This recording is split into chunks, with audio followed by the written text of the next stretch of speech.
back with Red Hill Racing Podcast. I'm here again with your co-host Dustin Lee. I'm Ben Knight. It is Wednesday night. How you doing tonight, Dustin? Doing good. Feels weird doing this. Feel like it's been forever since we done one. Doesn't it? Yeah. Yeah, it feels weird. We're going to get back in the groove. I know, but it was only last week. It's just because we put so many out, I think, the first week. Yeah, you're probably right. Yeah. Well, let's see. No, I'm looking at the calendar. So right now we put out the three the first week. Then last week we dropped the fourth one. Yeah, so this is third week. Hey, thank you to all the listeners, subscribers, everybody. We surpassed 1,000 downloads in what was it, 8 days? Yeah, it was like just like one day, 1 or 2 days over a week. It was awesome. And for a hillbilly and a redneck, we're told that's phenomenal. So That's right. but thank you guys for listening, guys and girls. We appreciate it. Yeah, I mean, without you guys, we wouldn't be here doing this. So A quick note, my microphone is on the setting that it was the good podcast, and it's really close to me. So we're hoping that this is good. But Ben said that he could kind of tell I was fading last time. So if he hears me fade, I'm changing my Wi-Fi. yeah, that was my bad too. So we apologize for having a 2-hour podcast with all our what we thought were good stories and it kind of going in and out. So accept our apologies. We think we got it figured out. It should be like episode 3. In hillbilly terms, it almost ruined it. It almost did. Oh, Yeah, and we almost had us a soundboard rocking tonight, but yeah, man. yeah, My still my working it buddy out. Sonny Vic lent me a soundboard deal to try. Actually, two different options here. So Ben downloaded one, and it worked. We was listening to each other testing it a few nights ago, and it worked. But we actually just thought, hey, let's record like a little skit just to make sure it's working. And we could hear it, but the recording didn't hear it. So that would have been a fail. And then Sonny Vic sent me his, and that thing is like prehistoric. I don't even know if they make the cords. So I'm like, you know what? They can go buy cords and then it may not work, or just do some more research and maybe find out what works and buy what we got to have. So that's what we're going to do. We're gonna try and find something to make it a little more humorous. We had it going on with that Bro, Zoom download. That thing yeah, was we was rocking pretty cracking good. up, man, like the things that we were doing, and then it didn't record on y'all's end. Like me and Ben could hear them, but Yeah, y'all wouldn't be able to hear them. like Dustin said, when we went back and I just listened to the recorded audio, it would not. That was an app I had to download, so it Yeah. just didn't record the sound. So you could just hear Dustin and I just laughing our asses off and having a good old time. But like you had no clue what we were laughing about because none of the soundboards came through. Yeah, they And it would was have like thought we cows were mooing and all kinds of crazy stuff. they would have thought we were drunk. Yeah, for sure, for sure. So that's another thing we're working on. Shout out to our patrons and subscribers. We appreciate you doing really well so far on that. Don't forget, if you sign up, you can sign up on the Patron website, part of Podbean, or just go directly to our Red Hill Racing podcast website. Subscribe Yeah. there as well. If they done it on the website, it would be easier for you because you would know who it was. It is. I mean, I got the emails Yeah. for the other one. As Dustin was Yeah. saying on the Patreon, I was on the back end and basically it's emails, and I think it also generates some type of screen name for that application. Anyways, I'm pretty sure most of y'all just let it create your own because I have no clue. It's just a bunch of letters. But I have your email. So that being said, our plan tonight is to pull our first giveaway winner. Probably gonna do that towards the end of the end of the show. So yeah, if you donate on the Patreon website or our own website, you're automatically entered into these giveaways. Yes, sir. Yes, sir. Shout out to our sponsors: Penske Racing Shocks, MTC Engineering, Platinum General Services, Manchester Mines, Montgomery Motorsports, Hard Times Parts and Service, Knight Marketing Group, and University of Wynn. Currently, We got one more new one. I don't know. We'll have to. I'll give you a tip. What's that? Tank shell. Oh yeah, yep, that's right. Go ahead and tell them about that. So, we have actually, I guess you'd just say a friend of ours, right? That we hang out with at XDA. And, he makes some pretty popular, I guess you'd say, body work and different stuff that he's working on for motorcycle drag racing. And a lot of the grudge guys and pro street guys and all those guys, I've said guys like 3 times in a row there, but Guys. yeah, they all it's pretty popular in their realm. And it's Mike Burkhart. He let me find it real quick. I think I sent you that message, right?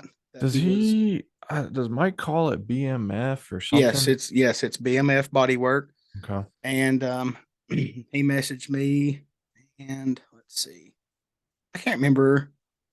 Oh yeah, he's going to donate a tank shell to the giveaway to help jumpstart the subscriptions. So at some point, we're going to have one of Mike Burkhart's tank shells up for grabs. So that's more incentive for y'all. We appreciate that, Mike. Yep, we're gathering up all the giveaways, good giveaways. I mean, we're up to, let's see, just off the top of my head, that's probably pushing close to $2,500 in just 3 giveaways right there. So, Yeah, easy. Yeah. and that's not including other ones. So we're gonna do one this evening at the end of the show. And yeah, start giving away stuff to everybody who's subscribed and become a part of it. So Get your that's friends pretty on cool. here. Just a buck. They can do a buck minimum. Yeah, that's all we ask is just a I buck. It mean, covers the think about it. overhead. You donate a buck a month, and you could win a $50 MTC certificate. Well, Lord, Uh, that pays for a few years of this. You know what I mean? yeah. So Uh, and as Dustin said, the odds are really good right now. We're super pumped. We've already had it's right at about 30 people, but think about it. Your odds are really good when there's only 30 people. So yeah, hoping we get some more people signed up, but we're totally stoked that 30 people have wanted to just donate so far because that's all yeah, it we're really is.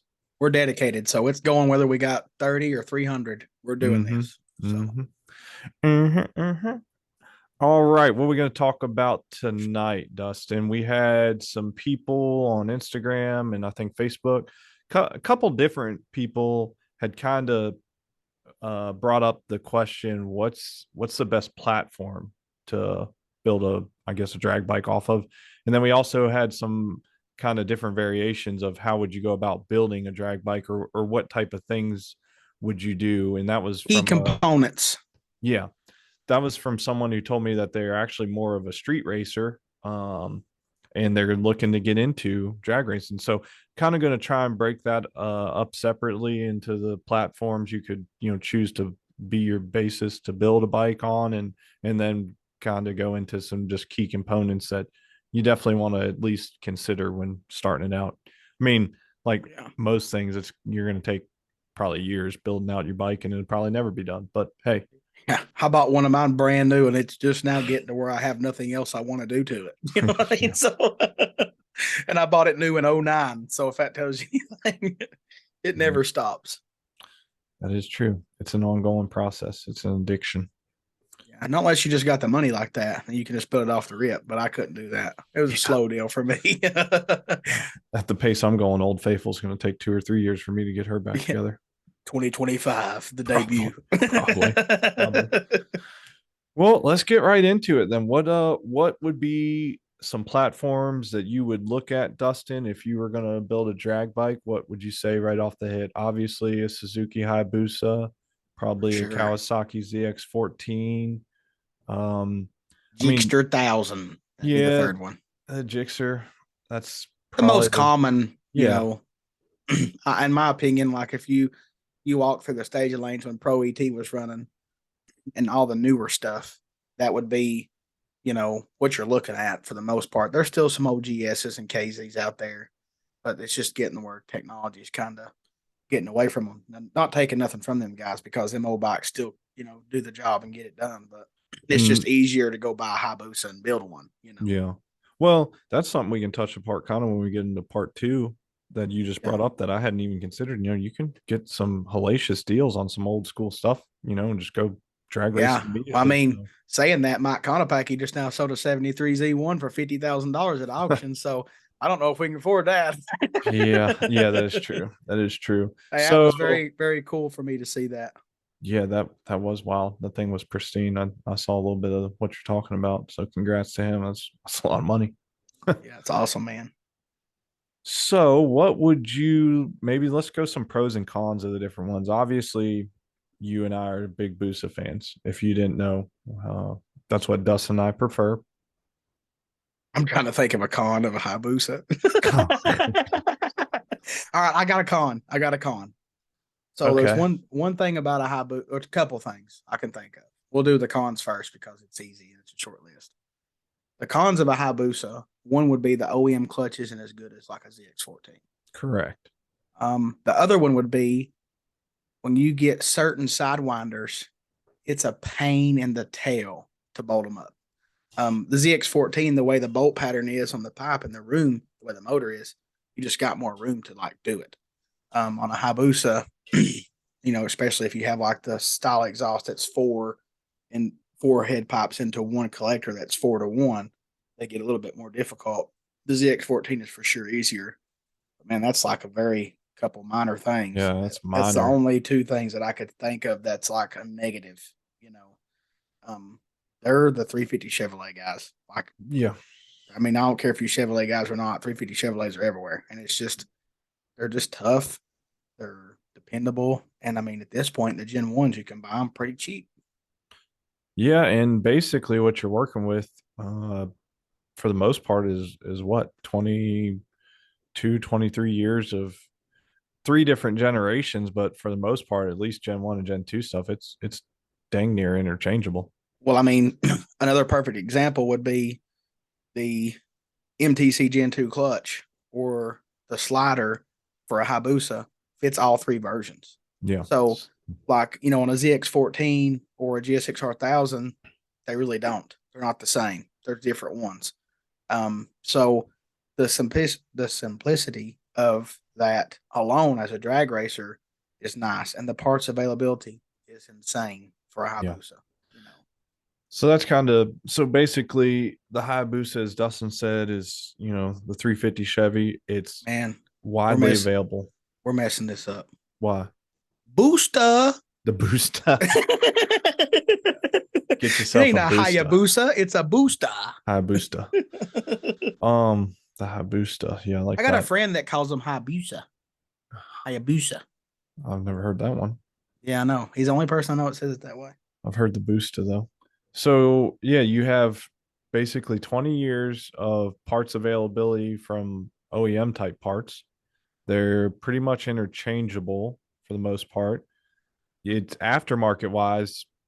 I mean, you can get anything you need for a Hayabusa. They're easy to work on. What else are we missing? Man, they just good old motors. Like them Yeah, things, when we get into the part about what I think would be the best starting race bike, I'll elaborate more, but they're just really good. I can't know that sounds, I guess, lame because it's quick and easy to say, but man, they're just the way to go. I mean, unless you want to be ZX14, different. yeah, I mean, just the way the chassis is, and like the biggest flaw of the second option, I guess you would say, in motorcycle drag racing would be a ZX14. If you want a bigger bike, is the frames on a Kawasaki is kind of messed up. Like if you ever decided to go turbo or whatever, it gets complicated. Because the frame is the airbox, and you got to seal that thing up. So That and they're a pain in the ass to work on. I mean, putting spark plugs in them, you need to go find like a little kid that knows what they're doing to stick their little hands in there to get it because a grown man hand don't fit. It's terrible. Hell, even I remember I put a shock on our 114 at the track last year, Yeah. Yeah. and everything was just super tight on that. It didn't even make sense doing that. It was Yeah. a And I can pain. have a Busa went off in 5 minutes. You know what I Oh mean? yeah. Like 2 bolts and drop it out the bottom. Yeah. Well, 3 bolts counting the knuckle, but it comes right out. It's maybe they're easier to me because it's like been my flavor, I guess you could say, since I bought my one brand new in '09. But man, it's just everything is so cut and dry. There's no, I mean, I think you've seen this before. I've seen ZX14 guys break their frame putting the swing arm on because they over tightened the pinch bolt. Yeah. Yeah. I mean, I that's have seen just, that. I mean, I've tightened my Busa one down to the impact's like, oh, it's done. And nothing break, like it's fine. You know what I The mean? So, No, that's the German torque spec. yeah, the Good Ooga Doogas. good and tight. Yeah, I like that good and tight. That's Dustin pounds. But as you mentioned earlier, the ZX14 does have a buttery smooth clutch. So if you're, into true hand clutch racing or maybe run a class that has it, like it's a nice clutch. Yeah, I mean, if you don't have a ZX14 or if you don't have a clutch hand, you got to buy one, which is easy Yep. Yep. to For sure. do. You ain't riding if you ain't sliding, boys. That's just the way it is. Uh yeah, that's your slogan, right? Yep. Uh 14s though, they've got some years now too. I mean, some stuff is interchangeable between the Gen 1 and Gen 2, not all of it. But when you span the whole time, I mean, you're 2006 to they're still making them, right? So 2023, I don't know if they made threes yet. I think it's just twos. twos, 2020. Yeah, still a good time. 2022. Yeah. You got Yeah. four, let me do quick math, 6 years for the Gen 1 and 10 plus years now for Gen 2. So they're, the availability of OEM style parts and aftermarket parts pretty big for the 14 as Mhm. well. And I guess one of the, I guess you would call it a pro of the new 14s is, they are a bigger engine and faster bike from the factory. Yep. Yep. I mean, they make good power. They have big displacement torque, which is for drag racing, Great. especially for a large feller like myself. Torque is your best friend. So, there's a lot of options on things that you can do. But in my opinion, I guess where I'm a bigger guy, Busa and 14 would be my number one and two choice. Yeah. And then we're gonna focus on the Gixxer 1000. Uh but I mean you could lump in the ZX10. I mean, I have seen some R1s and even BMWs. So basically the 1000s, but we're just more Well, familiar with the Suzuki. yeah, we're just trying to touch base on like what would be like a quick, easy to get parts for a combo. I mean, you can bracket race whatever you want. Hmm. It could be anything. You could ride on a Harley or whatever. But if you're in the metric stuff and you just want simplicity, well, that You're word's just coming struggling with up. that word. Yeah, I wish I Yeah, had the soundboard. yeah, no joke. Wah, wah, wah. Yeah, but if you're looking for something that's just simple, the Hayabusa, in my opinion, is the king of that, and then the ZX14 is probably a runner up. The GSXR, and it's probably about the same level as the ZX14, just for the fact that a lot of parts again in the motors the same or can interchange. You can use newer heads on older combos. And the other day I sold, I can't remember what it was, but I sold something, and it was the same for like all of them. Like I think it was the cam chain. It's like the same for all of them. I thought that was pretty cool. That means the availability of cam chains would be easy. You got to worry Yeah, about finding the right one. Um, there's difference in rods and wrist pins, pistons and stuff like that. The heads are a little different. Like you got to use certain exhausts for certain years or get different flanges. But for the most part, good old Suzuki, they don't reinvent the wheel. They just try to make what they got better. And realistically, that's about where the GSXR is. Honestly, if I was going to ride a GSXR, it'd probably the new ones, the 17 and up. Those things seem pretty tough. I've not heard horror stories of them blowing up stock. I've got some friends that I've helped tune some clutches and some stock motor ones that is retarded fast. Um, they're not using stock like gas. They're using a mixture of meth and other stuff, but um, they're fast. I mean, yeah. lightweight rider and the I mean, you're chassis talking set up seven right. second, 7 second Yes. stock engine bikes, right? Yeah, yeah. 4 second eighth, 7 second quarter mile foam stock motor with a light rider and the chassis set up correctly.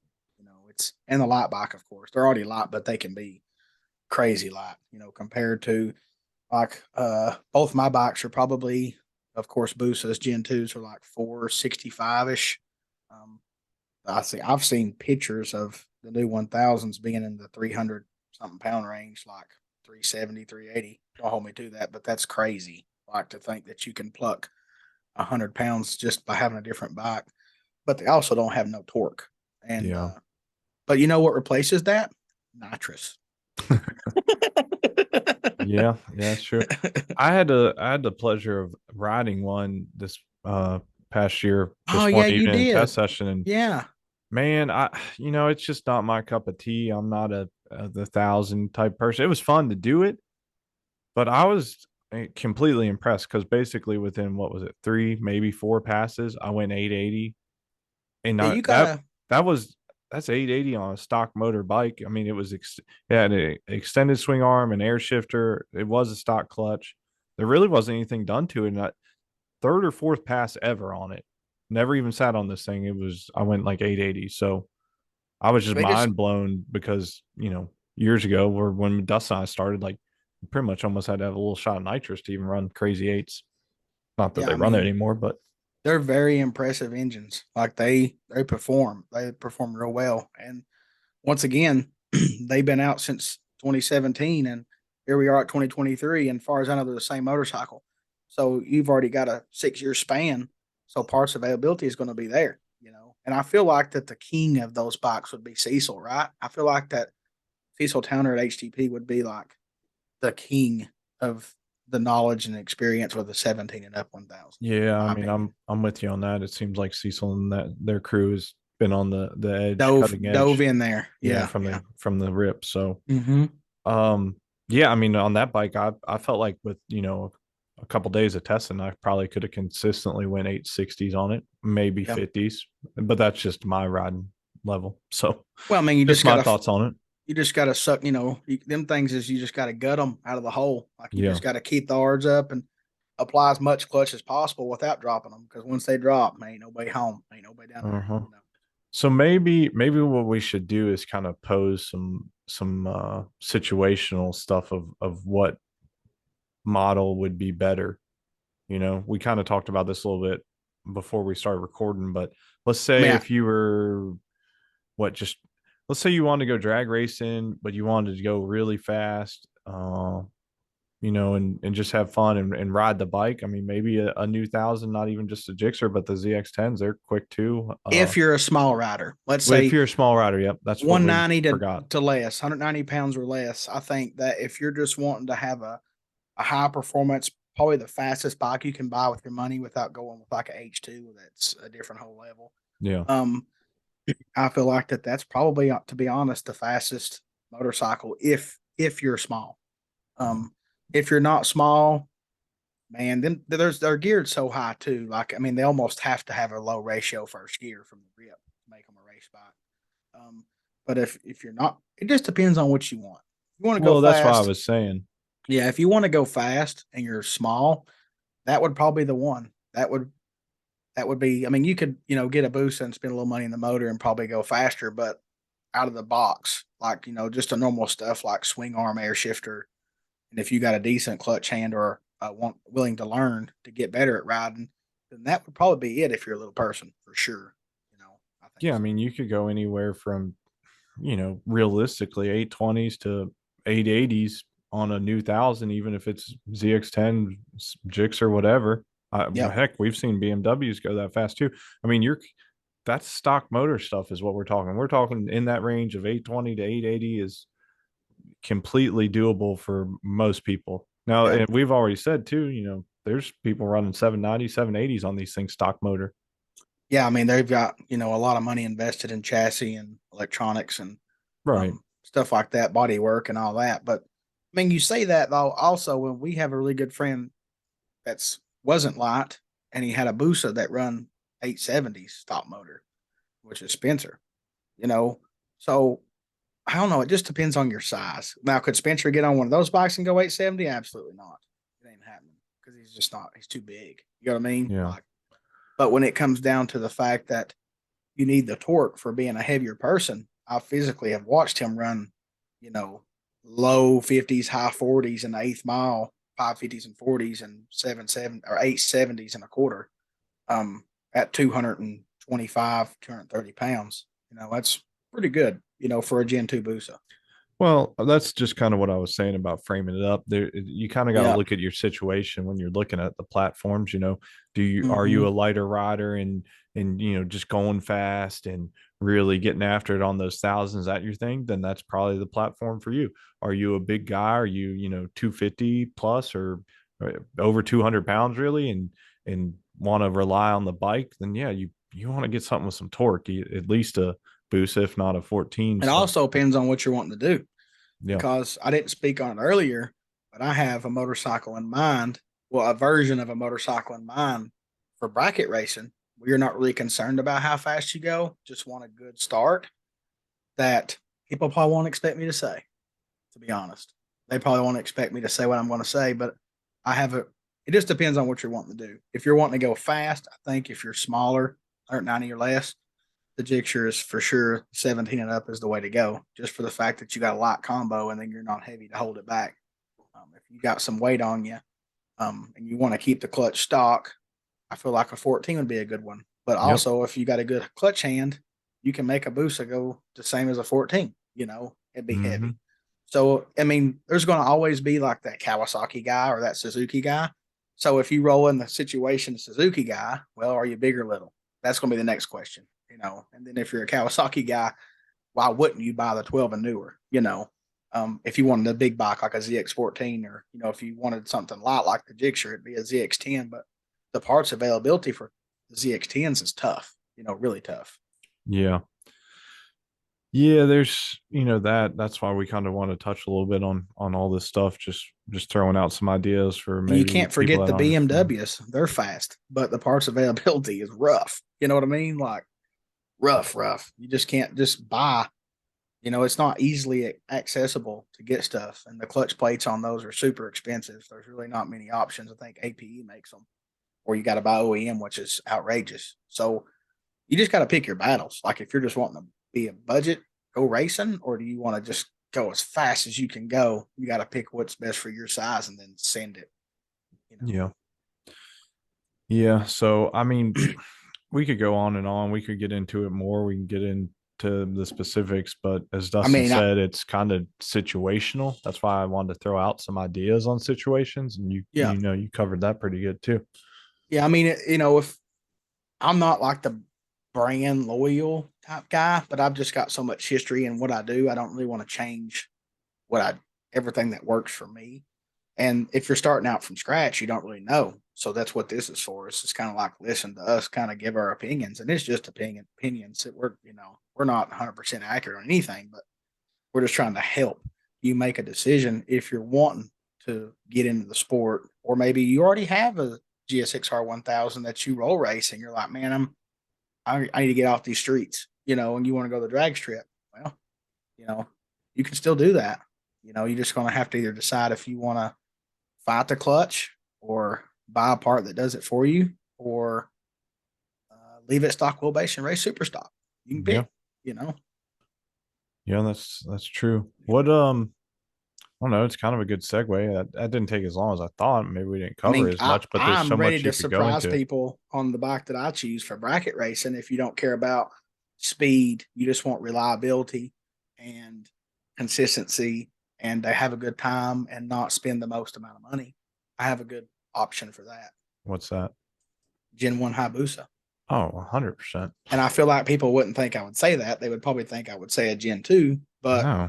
I feel like that a lot of people ain't going to believe me, but I have owned personally a Gen 1 and a Gen 2 Hayabusa and bracket raced them stock ECU, stock for stock. And for some reason, the Gen 1 is more consistent. I don't know if it's something about the ECU and the functions it can do. Maybe it does less, which could be better, or if it's just, well, I don't know. They was both tuned by the same person. They both had the same air fuel, like they were the same, except one was just older and had different technology. Hmm. But that little bar bike patches, you remember that bike? It was, and that thing, I'd race the cars at home and it would just print tickets all day long. Like it never didn't. I think I would qualify and then it would move like 01 all day, which is really, really good considering from the daytime to the nighttime. It My just, old faithful was, you remember that too. It yeah, was similar. That thing was when it yeah. was a Gen 1 based or Gen 1 bike, it was whew, And even it saying was that good. now, like my bikes don't even have a stock ECU. And I still deep down inside feel like the Gen 1 with the stock ECU was more consistent. I don't know if it's something about the engines where they got four injectors and I turn over the other four. I have no idea. All I do know is they're more consistent. And the only thing that's a flaw in the Gen 1 Hayabusa is the transmissions. like it's going to have to be back cut. That's just something that's going to happen if it ain't already happened in its life. Other than that, and that thing is golden, like it's solid. I mean, I know people that's raced the same bike for as long as I can remember, and they Yeah. still ain't blowed up yet.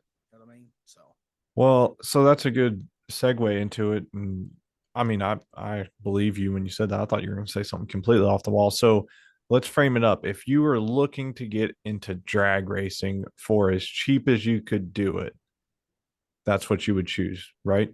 yeah, I mean, you go buy. I mean, you might be able to find one wrecked or a good deal on one that's ready to go, and you just got to buy the aftermarket stuff to make it a race bike. You're talking anywhere from, let's just say, 3 grand to $5,500. Yeah, That three gets to you in a six. that gets you into the core of having a really good bracket bike that you can still ride on the road, depending on how you go about it. You could still do whatever you want with it, and then go have a good time at the racetrack and be reliable and dependable.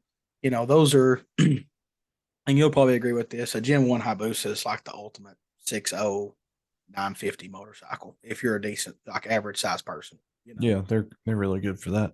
Yeah, That's that's basically what what they I'd run. run. Yeah, I mean, like, I've seen guys. My brother, he's probably 250 pounds, and is the stock motor, and it runs 6.0s. He might have to spray like his little 30 shot just a smidge sometimes in the summer, but in the winter and fall and the spring, it runs it. And he's not little.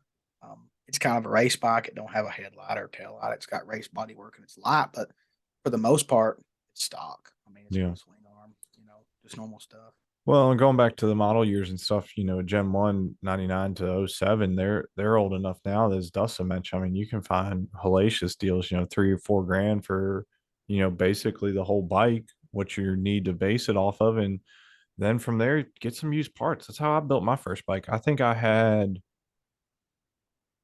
not even 7,000 in it total. But by the time I like hit the racetrack, it was no more than 7 grand. I know that. I mean, I bought a Gen 1 Hayabusa for, you remember, 4,000, forty Yeah, five hundred. yeah, something like that. I It think was you right bought a around swing. there, 445. This thing had 40 some thousand miles on it. It was a guy actually used it to tour. It had a center stand. So that was kind of the base price. I bought a used swing arm. All the parts I bought were used. The body Yeah, if work. you leave a Gen 2 clutch out of the equation, if that was something you could live without for a little while, Hmm. there's no reason that you couldn't build one for seven or less. You Yeah. know what I mean? Like, I feel like that you could, swing arm, brake lines, chain. A lot of times you can find those arms used. Yeah, that's what I mean. I had a used arm. I had a Yeah, used Sidewinder get you some exhaust. used lowering links or some, the Yeah. cheap disc plate style and a strap kit. Like, you could make it. In That's. fact, sorry, go ahead. I mean, you could. It just depends. Like, if you could probably even squeeze some, like, a small shot of nitrous in there for that. You know what I mean? Like, I know people that's a friend of mine, David Snap, which helped you get your bike. He built a full blown grudge bike off used parts, buying like used cranks and this and that. And he probably didn't have that much in it, and it was fast. You know what I Well, mean? yeah. Well, thinking back, I think the only thing that was new on my bike when it was, when I first hit the track with it was, I want to say the tail section, because they were just kind of hard to get. And Yeah, even you that, I think painted at it time was like yourself. $300. Yeah. Hey, you know what? I learned a lot. If you don't, I remember seeing it hanging up. Where did it hang up, in your basement or your Jerry's basement or no, somebody's I think basement? I painted that thing in a shop at Bristol. Like like one Yeah, of the it looked maintenance like. shops I or something. remember I you taped off sending me his a room picture and of it. shit. It was I like ain't have, plastic yeah. around it. Yeah. I thought I was a painter in the corner of a closet at Bristol Motor Speedway. Yeah, that ain't the only thing that's been done in Bristol in a corner of a closet. I don't even know. I know a lot of people at bracket race on the weekends. There's been scooters in the bathroom doing burnouts. Oh gosh, I didn't know what she was getting ready to say. I have no clue. No, I'm trying to keep it cool, man. Yeah.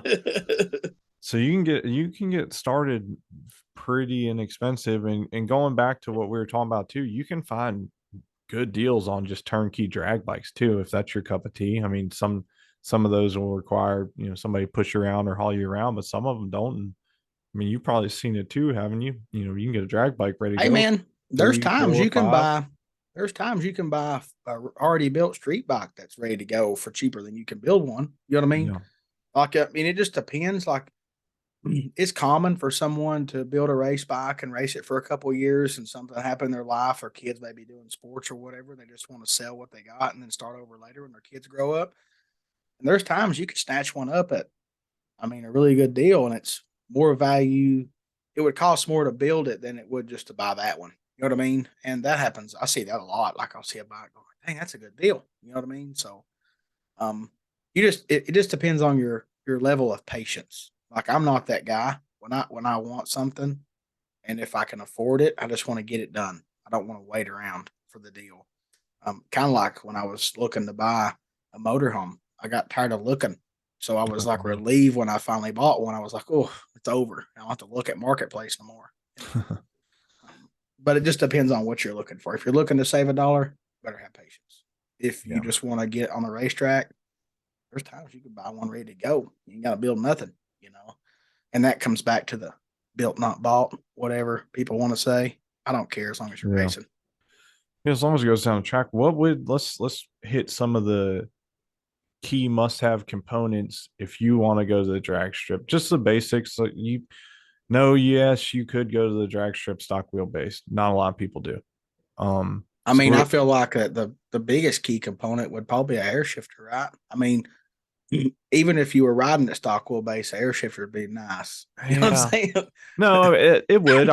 I kind of wanted to frame it up, like we'd said, for Yeah. if you were starting out and you're like, hey, I want to get to the drag strip, and say you have a street Busa now or 1,000, like you're saying, what would your list be? What would you say, Dustin? Like a swing arm, air shifter? Yeah. Swing arm air shifter. You're going to have to lower the motorcycle and get a strap Yeah, for the front, the normal stuff. If you keep the clutch stock, certain kinds of motorcycles need things called a clutch mod. Brock sells those and makes those. Um, there's other ones that you can buy too, but Brock's pops in my head because he's been doing this forever. Even the ZX14, they have a mod. I don't really know if it's necessary, but they have one. The Busa one is for sure necessary. Um, of course, you're going to have longer brake lines and a chain, probably some sprockets, different yeah, that size goes with gearing. the swing arm, but that's, Yeah. I mean, if you were just trying to keep it simple, a swing arm and air shifter would probably be the big things, right? Yeah. I mean, yeah. Shift light, I guess. I guess some type of shift light. It would make it easier. You don't have to Yeah. have that, but it Yeah, would you make it. don't, but it would be Yeah. nice. Yeah. I So mean, that would be the key components. yeah, I mean, that's just keeping it basic. So Yeah. just for, y'all that haven't, like we said, we had a guy, street racing or roll racing, he was telling me, and, was thinking about getting into it. So you can keep it basic. You could go run it stock wheelbase. It's just difficult, really, is When I what it bought comes my down to. when I bought my bracket bike brand new off the showroom floor, it already had I think it was called Roaring Toys extensions. They were like 6 or 7 inches over, maybe 8. I literally put an air shifter on it and changed the sprocket when the racetrack and raced Yeah. it with the cars just like that for years before I done anything. And then I put a nicer arm on it, and then it just evolved. But Right. I mean, I can't remember. I think I raced it like it was. Of course, I had an air shifter, and the next thing I bought was a launch shift light, and then I raced it like that for a minute, like Yeah. for quite a long time. I think I bought I had a U swing arm from a bike that I had that burnt, and I put that arm on the Busa, and I raced it like that for a very long time. I'm talking at the street fights with stock tail section steel. You kind of had to have it jacked up in the back a little bit because your tail light would hit the tire. But I mean, I raced it for years like that before I got a tail and then got it sitting good. It had lower links when I bought it brand new already, but the dealership just kind of made it look a little nicer, more Yeah. appealing. And they never did sell it, bless their hearts, because it was a '08 and I bought it in '09, but worked out good for me. I think I give 10.5 for that thing. You can't even touch them for that now, bro. Well, I mean, basically, when the reasoning for the items we're talking about, swing arm is simple.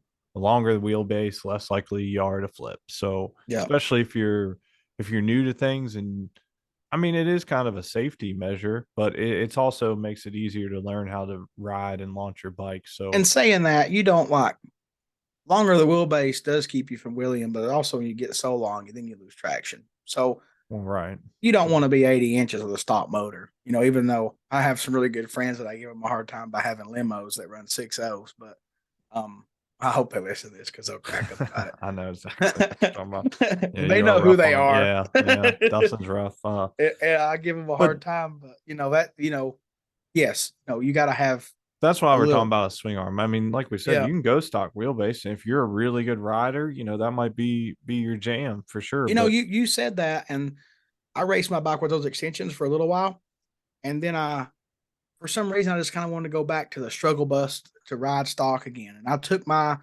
extensions off and went to Bristol. And Lord knows everybody knows how slow Bristol is.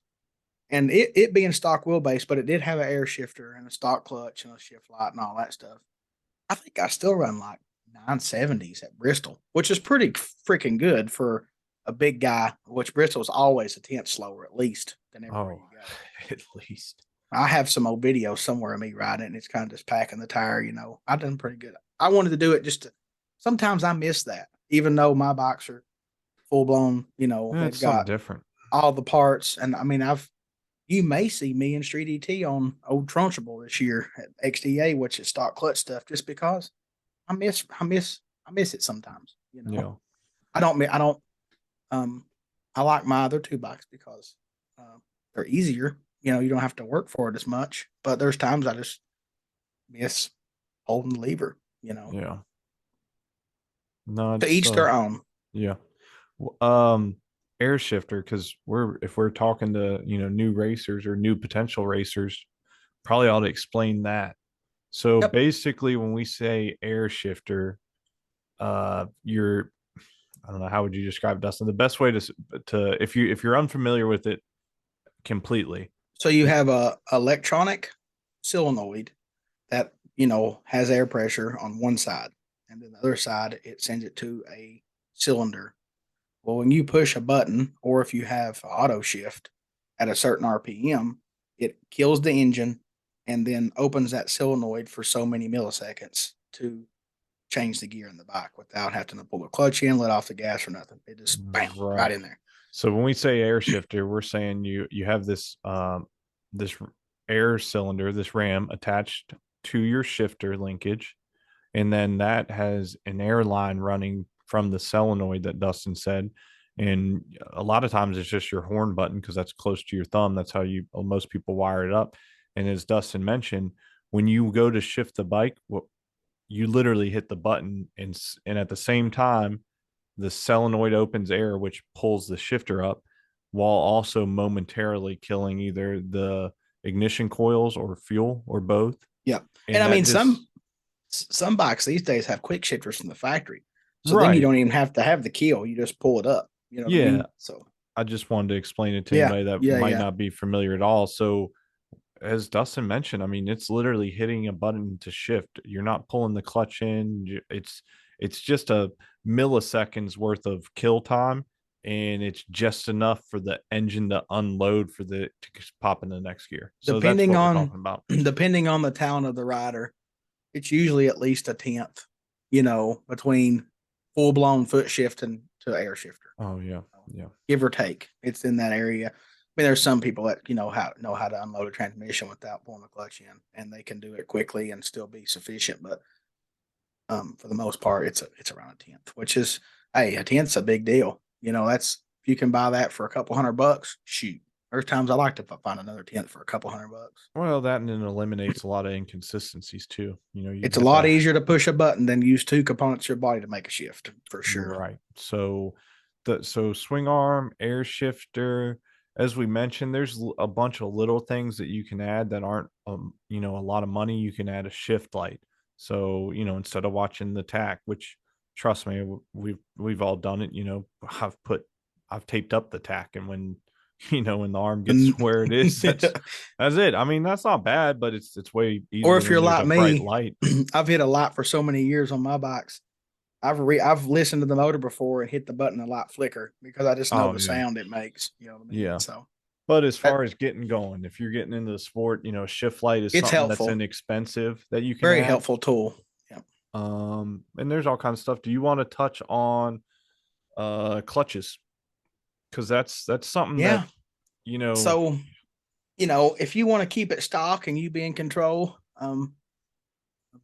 most average, there's most bikes have a mod. You got to buy a clutch mod for OEM clutch. And then you get into the RPM activated lockups and then the single stage lockups. The single stage lockup works off wheel speed. So the quicker your wheel turns, the arms push and lock the clutch up. So what that does is maybe you can run a lighter spring so it's easier to control with your hand. But once you get going, it'll lock it up to keep it from blowing through the springs and slipping your clutch. Then you get like the Gen 2 clutch, which is RPM activated. So the more RPMs your motor turns, the harder the arms clamp on the clutch plates, which kind of works the same way as a slider, except the Gen 2 is hand activated. And the Gen 2 has multiple stages, where the slider is more of a single stage torque converter type deal. And it just depends on your racing style. If you want to be able to ride the bike through the lanes, to the lanes, and then like after a pass, and you want a part that is a very good tool, the Gen 2. If you want somebody to push you around and you can't ride the bike on the street no more, you probably go with a slider. There's options on not having to push it as well, but Yeah. the less complicated option would be have somebody push you. Really just depends on what you're wanting and how much you want to get into this. And a lot of this Well, stuff happens slowly. You know what I mean? yeah, just to build up, but that was, that's just kind of the next big thing as far as, after if you got your new drag bike and you extend it and do some things, maybe an exhaust, maybe a tune up, air shifter, and then you're kind of what's next. So that's why I brought Yeah. up clutches, because I wanted you to, tell everybody a little bit about the different clutches. And then basically if somebody doesn't know anything, tell them exactly how a Gen 2 would function as far as from a standpoint of racing. So the clutch itself. Once it's properly tuned So and how set how up. the clutch works is you ride the bike just like it's stock. Now, you can't be in third gear going 5 mile an hour and give it a bunch of gas because it don't have enough gearing or RPM to lock the clutch up. It'll usually smoke it. But for the most part, you ride it like a stock motorcycle. Um, on the racing side of it, so what the clutch does is you set up the springs and the weights in the clutch to apply the clutch by RPM. So if you leave at launch at, let's just say 5,000 RPMs, go up there, you're holding your clutch in, you're in first gear, you're holding at 5,000 RPMs. When you want to leave, you throw the lever and lock the throttle at the same time. And as the RPMs climb, it applies the clutch. And it just, if it's tuned correctly, the Right. goal would be, maybe a little bit of the tire off the ground and just covering ground and locks it up, and then you're on your way. There's so many factors like in a properly set up deal that we ain't got time to get into that. That'll probably be a university a win type deal, but for the most part, that's how it works. That's Right. how that's how they work. I just wanted, for anybody that's not familiar, when we're talking about a Gen 2 clutch and when they are properly set up, because there's some testing, there's some tuning, there's some changes to be made with the clutch for your particular setup and so on and so forth.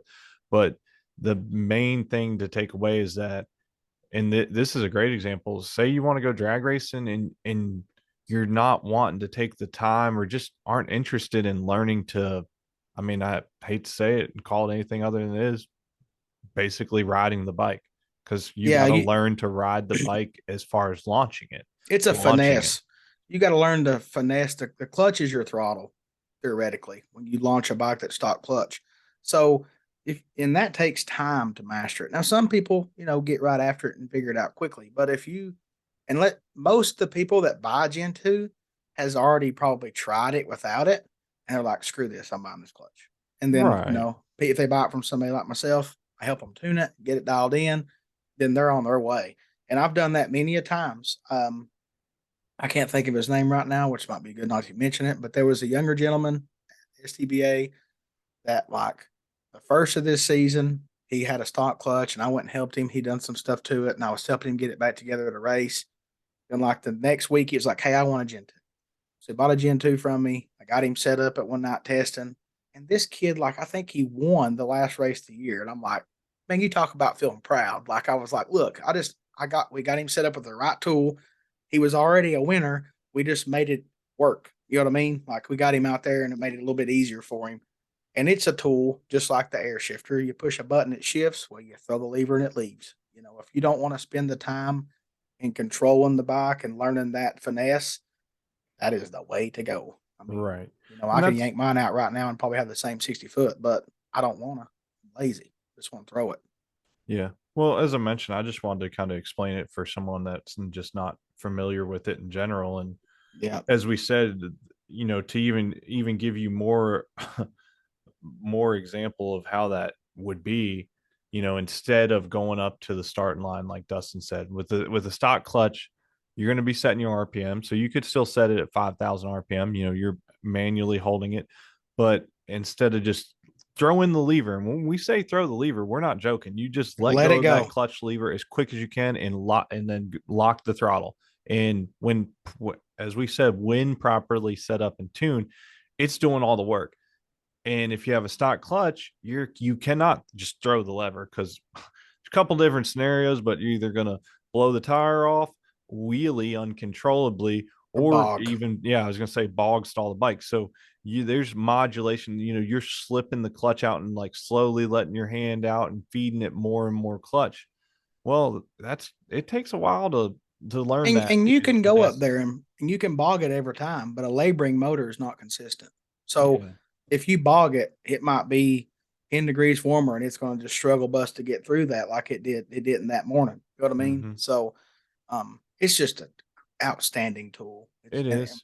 It's one of the best tools. I mean, in my opinion, it takes people that couldn't race and then they become winners that easy. You know what I mean? Like they just, there's some people that just can't get it that I've watched do it for years, and then you throw them out there with that clutch and they start cracking people. Well, I'm gonna nitpick you there. You said it wrong in my opinion. You said that Okay. couldn't race. You mean that couldn't ride. Yeah, you're right. Yeah, the people that, well, they wouldn't race because they couldn't ride, and then Exactly. now they're racing and winning because they don't have to worry about riding. You Yep. know, nobody ever said ET racing was a riders class. If you want a riders class, you go race super stock or real street. We're bracket racing. It don't matter how you go about it. You just got to cut a light and run your dial in. Period. That's it.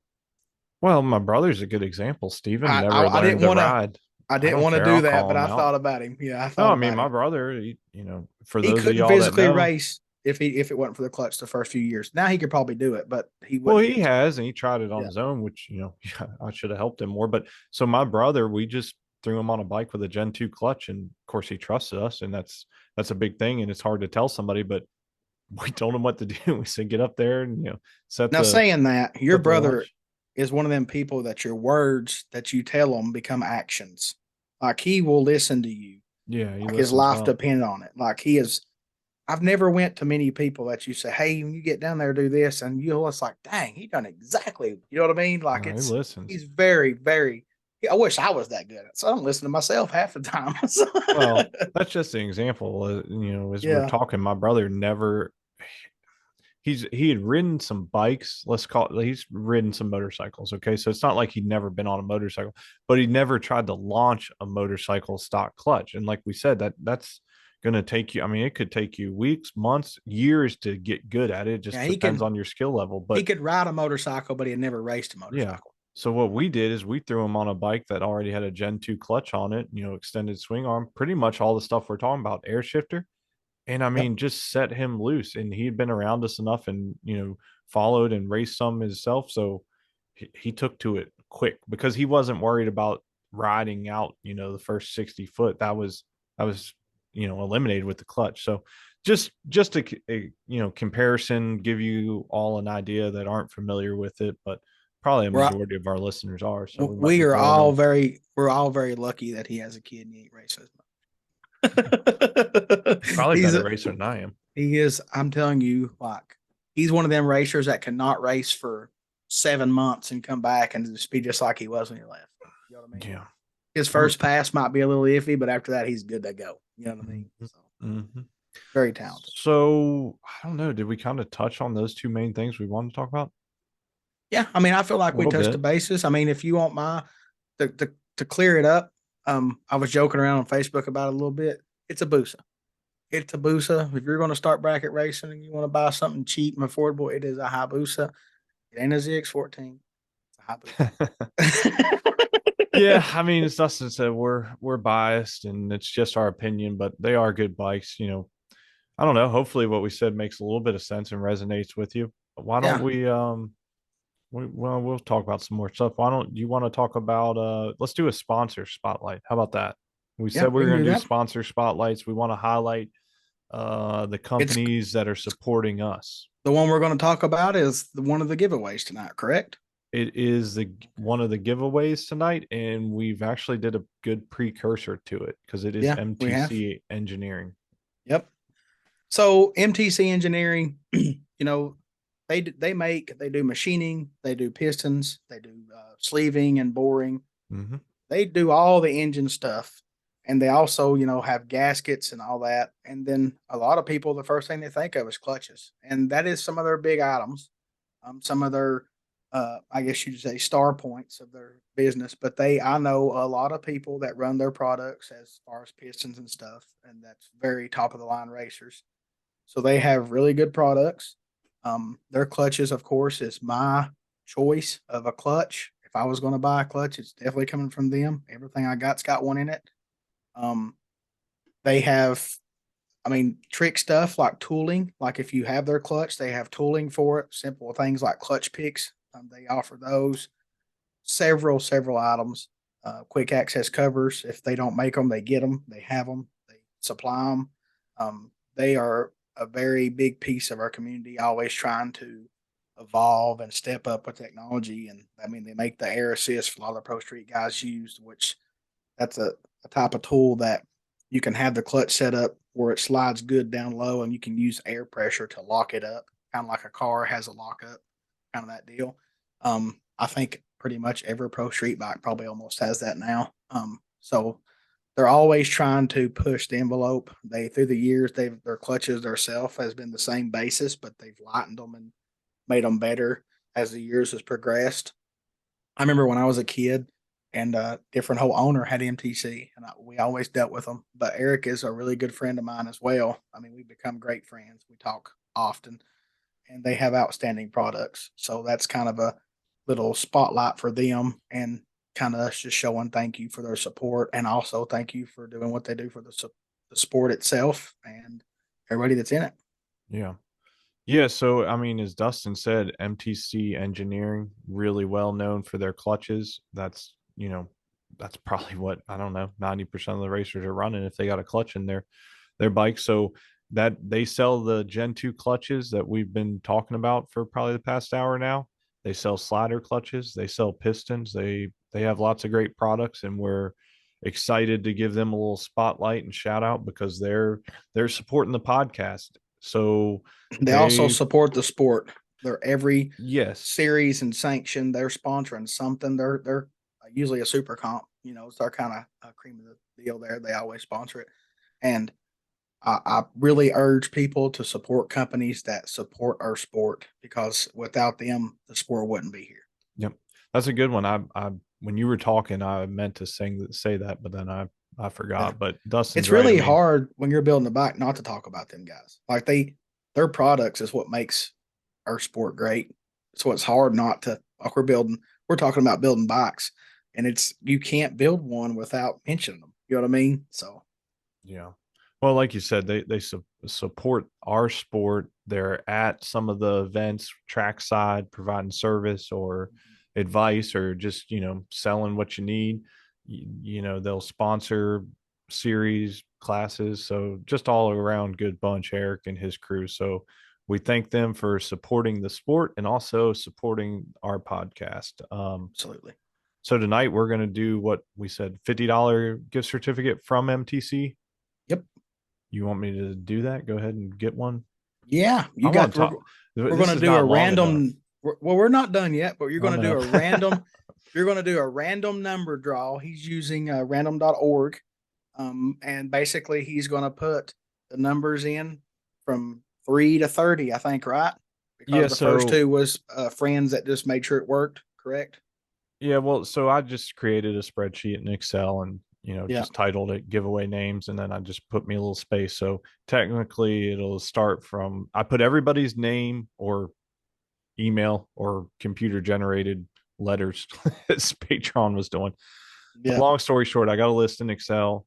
It starts at number 3 and goes to 31. So we're using, as Dustin said, let me pull it up. Yep, random.org and a And if he number pulls it generator. up and we don't have your name and we got random numbers, we'll I'll email email you. you. Yep. Yeah. Hopefully, I mean, I don't want to say hopefully you pull one that's a name. I mean, I guess you could say their email. That would probably be okay, I guess, or maybe part of their email. Don't say the at part, but just the So yeah, some of these I have an idea based off the emails, and some of them were able to put their name. So I don't know. We're just gonna give it a shot. But so this is gonna be for $50 gift certificate from MTC Engineering, correct? Yep. All right. So I have 3 to 31. Are you ready? Man, we need the soundboard. We could have used the drum Random roll. that thing. I No, we know could what have I used bet. the drum roll. Damn. Here, I'll give you one. Ready? All right. I'm hitting generate. 26 Ding. is the number, 26. which 26. is WDGYKIFE. So it's a random name. All right. No, So, actually, this might ring a bell with you. The email's Anthony Clarkson. Well, it's more to it, but oh, yeah. Yeah. Yeah. so congratulations. You are the first giveaway winner. So we'll be getting So, you a certificate sent out to you. Ben will email you yep. and get your shipping info and all that good stuff. And then you'll be getting a certificate. Yeah. So congratulations. That's Awesome. how easy it was. That's how easy it Yeah. was. And I look, don't he might have spent $1 for that. You know what I I was mean? Now gonna you got 50 say, bucks. well, that's what I was gonna say. But we've had some awesome donations that were $5, $10, $20, even $100 donation. So, but the We minimum is $1, and most of them have been $1. So that easily could have been $1 a month donation, for sure. and now he's got $50 in credit at MTC. Awesome. And that's some of the good stuff. That's what I Yeah, call it. That's the good stuff. yeah. So let me save that. I'll take care of that tomorrow. What else are we gonna talk about? So I Dwayne figured said out. he needed something to listen to tomorrow. He said he's got a 10 So hour drive. well, we ain't giving him 10, brother. I know, I know. My booty can't handle that in this chair that long. So we didn't really we know that you prefer a Hayabusa, but you also, ride slash own a couple ZX14s, and you really don't have anything bad to say about the old blue ZX14. That thing's been pretty good to you. I love that bike. You've won some good money on it. It's been around for years. Uncle Jerry used to own it. So is there anything that you don't like about a ZX14 compared to a Busa? Like, is it the seating position or the riding style? The seating position is Really different. really different, especially on the 14, if you're familiar with them, if you put a race seat, I guess that's what you would call it, right? It's the whole Yeah. cowl section. Yeah. Or yeah, that's right. Correct. A Yeah. cowl. Yeah. Yeah, Yeah. tail cowl. It's Yeah. one piece, and it lowers you down quite a bit, and you're like sunk back and almost away from the bars is how it feels. Yeah. It's really, those bikes are really good for people that's long from the waist up. Like, if you have Yeah, a that would long make sense. torso, Yeah. like they're more comfortable. And a lot of times big guys with long arms like them because they, don't feel like they're wadded up or they're stretching out. Yeah. I feel And like if you just go ahead. they really have really good handlebar geometry, as I call it, like the way the Yeah. position is, but they also are really far out there. Yeah. So, I mean, if you were just looking at two stock, a stock 14 at the show on the showroom and a stock Busa, they would probably feel similar just sitting on them. But like I said, once you get this race seat on them, which is the ones that I have, the seating position is definitely different. Definitely a different feel. It's not bad. It's just different. And the reason I say that is because sometimes I'll literally jump bike to bike in a race. So I might be on a 14 for one class and then on a booster for the other one. So it's just a different feel. But aside from that, I mean, I don't, Some really for me, it just comes down to working on them.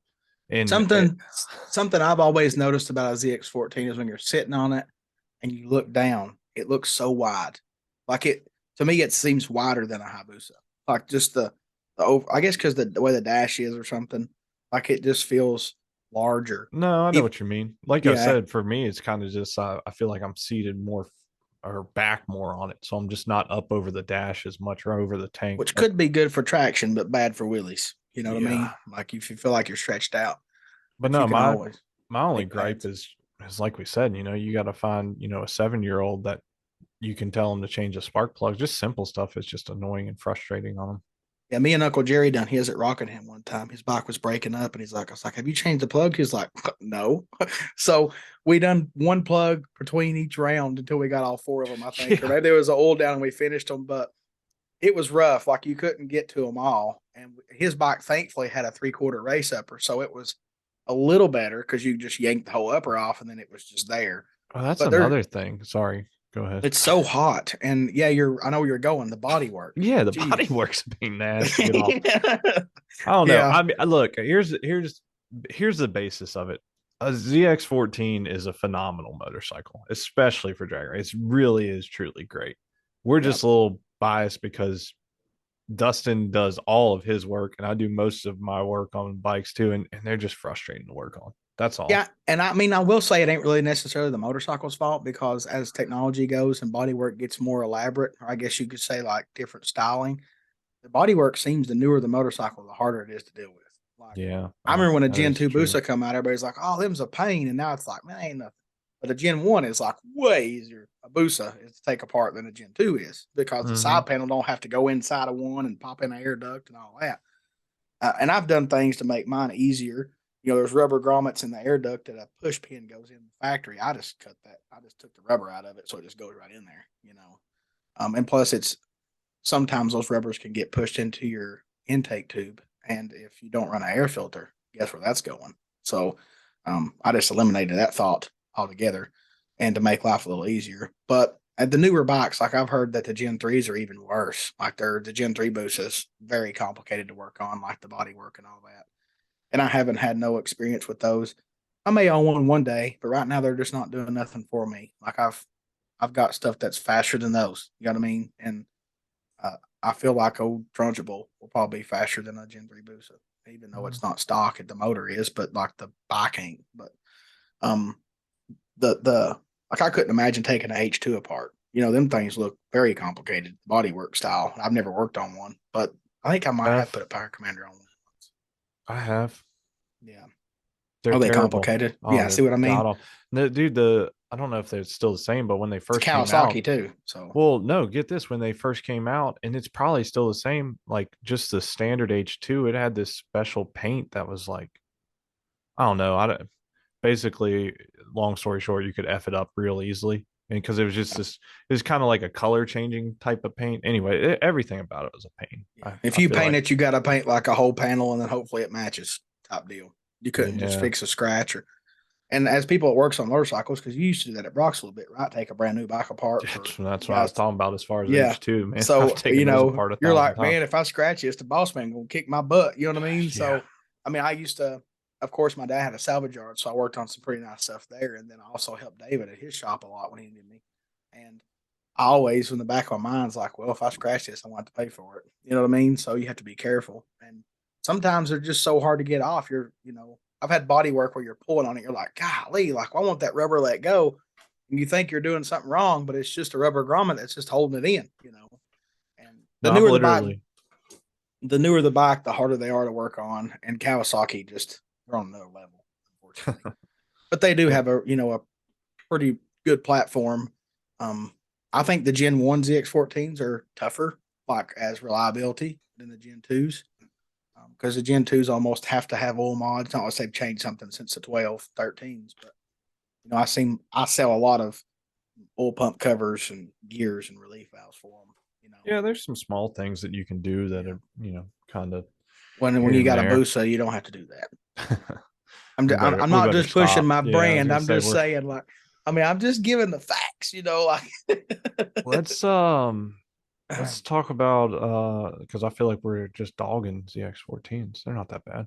I know they're not that bad. I Let's mean, talk about I won my first national event on one, so I can't say too yeah, much about it. exactly. You give me a tricycle, I'll race it. It'll be all right. Here's something we can cover as far as getting into the bracket racing and all. We had kind of two different questions, but we can probably throw them all together. Uh, so we had one question was, is it worth building out your bike to run Top Sportsman? So Top Sportsman is run at XD, and what now they're going to run it at Man Cup too, correct? Yep. Yep. So all Top Sportsman is if at XDA at least, and Dustin might comment on Man Cup. He's more familiar with that. It's the same as Okay. XDA. So what it is at XDA, you buy your Pro ET Tech card and you make two time runs on Saturday.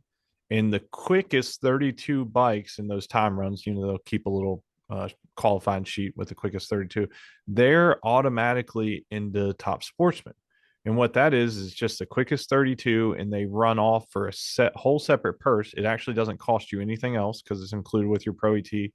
And at any point you lose, let's see, 32 was 5 rounds, right? 32, Yep. 16. Yeah, 5 rounds.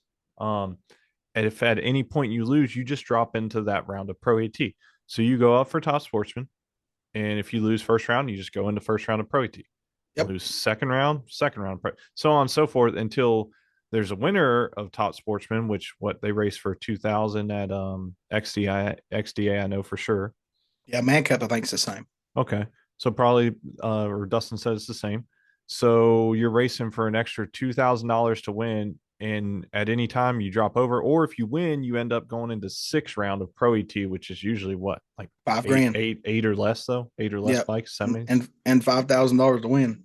So the question was, is it worth it to build a Top Sportsman bike? I mean, my thoughts on it is it can be if you're a good racer and you're doing well in Pro ET or even Street ET, really, or the Yeah. bracket bash, whatever you're Mm-hmm. racing at.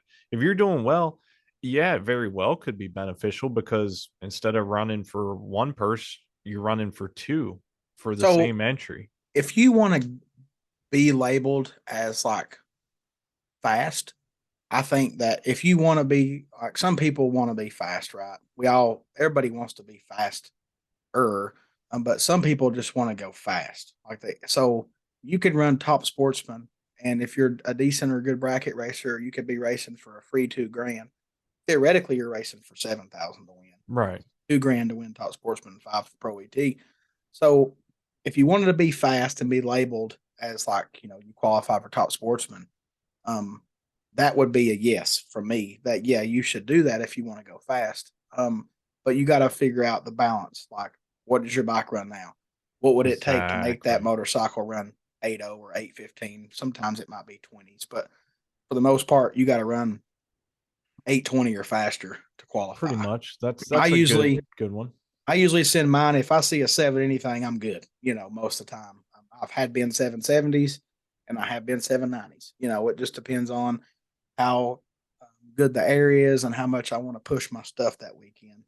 Sometimes I feel like they're limping a little bit, so I try to take it easier on them. But You leaning um, back? It was getting a little quiet. I'm just pointing it no, out. no, I'm not leaning back. It might have just been me turning my head, but for the most part, I think that if you want to go fast, but you're a decent or good bracket racer and want to gamble, yes.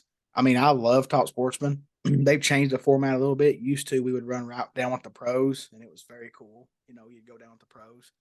Um, but it's still nice the series to appreciate those guys that spend the money to go a little faster than everybody else. Yeah. I think that's cool.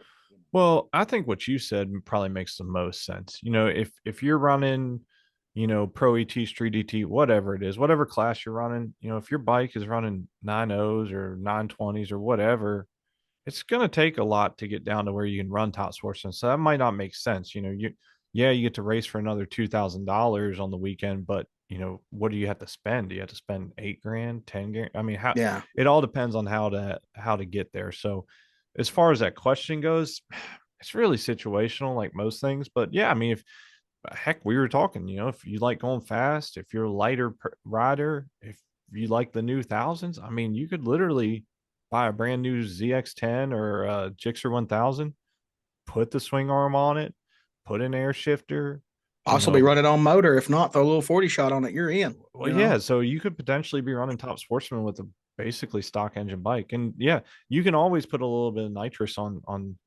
a bike. Most bikes you can put it on I and not personally have to do remember. anything motor wise. I remember me and Spencer like making it like we go to Maryland, which Maryland always had a fast bump, right? And we would go to Maryland and just like barely, like we're like 29th and 30th or something, barely getting in. And then that's when I stepped up the nitrous jets. But I remember like going, yeah, we made it. And then you watch the scoreboard to see what the bump is and make sure it ain't you. You know what I mean? So it's, Yeah. I really do think that though Top Sportsman also is a stepping stone. Like it's just another level. I mean, it's like, I guess you could say the fast elite. Not really considered the best of the bracket racers because there's some guys that's on bikes that run 930 or 890 that'll wear you out, you know. So, but that Top Sportsman just becomes a progression. It's a progression of the sport. Like I remember the first time I got to race it, I still run like 920s, but it was at Rockingham and there wasn't that many fast bikes there. And I made it. And it was awesome. And I was tickled to death, but I knew that I wasn't still fast. I just got lucky and the field was Yeah. slow. And I think you've done that too, right? You've got in there with like a bracket bike or something, didn't even think you was going to make it, just happened to do it, you know. No, Um, there was plenty of times, especially back in the old My Rock days, like you said, Rockham was just always just didn't have as many bikes, and there's plenty of times I come up for qualifier two, and I'm like, holy shit, I better turn the bottle on and just yeah, grab I the remember button. you. Yeah, I remember you on your bracket bike specifically just spraying it to qualify. And another Yeah, thing about qualifying is, like, let's just say, for instance, the 32 bike went at 820. Well, then you can dial a tenth slower than the bump. So in Ben's instance, if he had to spray to run a 820 and he could run a 840 on motor, you know, he's still going to have to dial a 30. So maybe not spray as much and be easier on his bike, you know, or whatever to run the class. But there's a lot of differentiations in that deal. yeah. But for the most part, I feel like it's a stepping stone. I wouldn't be a new racer and go, I'm going to build a bike for Top Sportsman. I believe I'd get my feet wet first, run some Pro ET or whatever class you want to race that you fit in. And then maybe after a year or two, like I want to go faster. If you want to go faster, then Top Sportsman it is, because that's just like NHRA. Don't they have Top Sportsman? I think that's what it's kind of where it generated from, right? Yeah, And yeah. they have bracket cars that's just crazy fast, you Well, know? they're just pro mods that are Yeah. detuned, or for you street I outlaw mean, folks, they're street outlaw cars. yeah, I mean, I would like to do that. That'd be cool. I have a little deep down inside of me, I would love to race like a dragster or something, but I also feel like I'd be claustrophobic. That's not that bad, Like the time I especially when raced you're my, upside down. It's not yeah, bad. I mean, well, you know, I thought about bringing that up. I did. I You don't even want did. to talk about that. But I race, people know that I have a Pontiac G8 and it's just a street car, but I bought it and I felt weird. It's the weirdest feeling in the world going down a racetrack in a car to me. Like I've done it so much on a motorcycle, and it felt slow after the 60 foot. Like they leave a lot kind of aggressive, which I was also an idiot and had my head up like I was on a Sunday cruise. And it's a turbo car, so it runs good. But anyway, it's just there's so many differences in the whole deal. But as for the Top Sportsman, I think it's a stepping stone, and it's one of the last steps you can take in bracket stuff to like step up your motorcycle. I guess you could say on speed. You can go as fast as you want in the class. I mean, I think there's been people run sixes, right? In Top Sportsman, didn't Manchester do I that was once? just getting ready to say one of our sponsors, Kevin Yeah, Manchester. Yeah, he has a completely insane Gixxer 1000 with a giant turbo on it, and he was. I don't know if he won. I feel like he at least made it to the finals for sure, but and a he good racer too, like yeah, legit yeah, good but he racer. was no shit dialing 690s. Like that Yeah, was his dialing. So a yeah. quarter mile, 690s at whatever, probably right at 200. And that's almost kind of like some University of Wind conversation about that whole deal. But Well, um, and it is, and so that's a good point. I had that up. I was just getting ready to bring that up. So we were talking about top sports, and like we said, we kind of covered. Is it a good idea to build it? It's situational. It just depends. If you got questions, let us know. We'll tell you. yeah, Our individual input. If you want one on one, just let us know. But Dustin just said it. That's what I had written down on notes. Is having a faster bike an advantage when bracket racing? feel like it is. I, So f- I feel like it is for sure. Well, if they run true start, it's not an advantage in the start line, exactly. but it is on the finish line. Like I'm not a fan of true Exactly. start just because it's hard for you to tell. You know, as racers, me and you, we know what it feels like to hit the tree, but you can also watch your opponent leave and see how they leave compared to the third yellow and kind of figure out what kind of light they have if there's enough spread there. If they have true start, it's always going to be green. Well, so we got to explain this because a lot of people don't even know what True Start is. So here's, Uh-huh. and this is going back into is having a faster bike advantage. So there is something called True Start, and this was developed actually by one of my idols in the car racing world in his series, Peter Biondo and his team. I'm almost positive Pete and them came up with it. So what it is it's whoever has the worst red light. So traditionally, and what most everybody's used to is whoever goes red first is out. So if you're dialed 10 seconds and I'm dialed 8 seconds, we'll just use that as an example. Dustin dials 10, I dial 8 in the quarter mile. Well, if he leaves and if even if he's 001 red, he lost, right? Because I've not moved for 2 seconds. He has a head start for theoretically make it an even race. That's what bracket racing is. Well, it doesn't matter if I go 100 red, like just infinitely worse red because he already lost. So that's the thing. True start, the whole idea of a true start is there's no advantage to a faster car or bike because it's whoever goes or blah. It's whoever except goes red worse. except judging the finish line. Well, right, no, but I'm just saying as far Yeah. as when it comes down to basics, and that's really what it is. But just getting back to the true start, that's what true start is. So if Dustin dials 10-0 and he's 003 red and I'm dialed 80 and we're racing with true start and I'm 030 red, I lost. So going back to how Dustin started off the conversation, when the slower bike leaves at a track that's implementing true start, they have a green light on. No matter And if they went red or not. yeah, Now it might change. It changes red after the second one leaves if it was the worst red. right. Yeah. So True Start was literally just developed so that there was no longer any advantage because going back to the original question, is having a faster bike an advantage?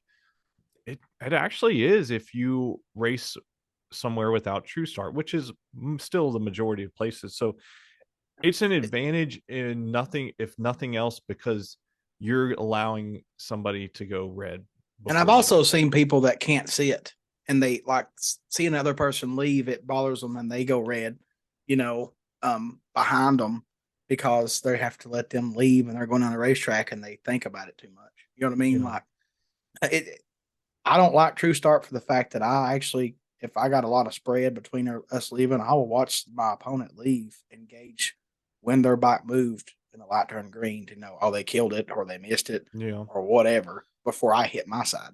I have Uh, done that. I'm I don't know, I'm indifferent. I like the idea of it. Um I really do because as far as bracket racing goes, if you really want it to be a theoretical even race, I really love True Start I because wouldn't there's mind no it. advantage. I would not mind it as much if I was using delay box because it don't Well, matter. You done come off the button. It yeah, don't matter. no, I You agree know, with that. But as far as now, I mean, I guess being a little bit selfish, I'm a lot of times now I am the faster bike. Or yeah, when I'm racing bikes, I'm the faster bike. So, eh, obviously, there's a little bit of advantage. That being said, I really do like actually bracket racing and being the slower one from the standpoint of my judging ability. So I don't mind looking backwards to find my opponent. In fact, I would probably argue I'm better when I'm being chased as far as down track and judging closing rates and the stripe. But to answer the question, is having faster biking advantages definitely is if you're not running True Start because you well, give anybody the opportunity to go red and lose. as a fellow plump person, I would much rather not look back if I don't have to. You know what I Mhm. mean? So I would rather just look forward and look over kind of and see where they're at versus trying to turn my whole large torso around to Right. see, and sometimes my chunky shoulders get in my way and I have to like almost let go of the grip and to see. And that's why I probably like the right lane the most because I have let go of the grip before a little bit to see back far enough to see if somebody's coming or not. The right lane, you can't do that because you got to keep the throttle locked. But I've actually got in trouble at a racetrack for doing that once. Another whole story.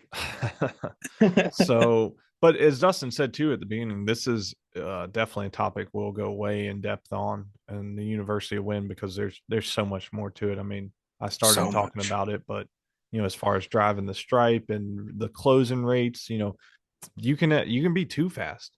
And trust me, I've It's just as hard to be fast and judged sometimes it is to be the slower guy and being judged. I mean, because we still have to judge the difference in mile per hour right. as a So, racer.